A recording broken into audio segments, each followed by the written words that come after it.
Tell me again what it's called. Pici. Pici. It's like the size of a Japanese udon. It's cylindrical and kind of It's like a spaghetti, but it's double large. It's very thick and it's similar. And what part of Italy is this tradition? Tuscany. Tuscany. Yeah. They think they're up to something in Tuscany, but we're from Abruzzo. It's a really different story. So normally the first pieces we cut like the first 2-3 inches. Give it to me. We put it back later. Pronto ancora un po'? Right, now the next we're gonna keep. Just pause a second. Put this back.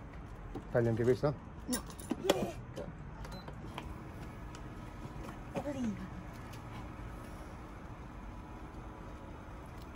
Te li taglio e li metti lì sopra? Sì. A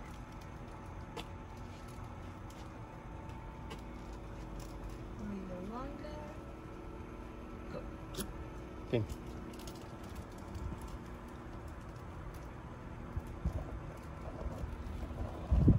The bronze extruder, it is associated with good quality pasta. And when you read on the packages, the trafila di bronzo means a bronze extruder because it gives that kind of grain which collects more sauce onto the, you know. No touch.